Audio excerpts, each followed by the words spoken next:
ఎండల కన్నే సోకని రాణి పల్లెకు రాణి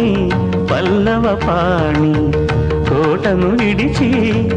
పేటను విడిచి కోటను విడిచి పేటను విడిచి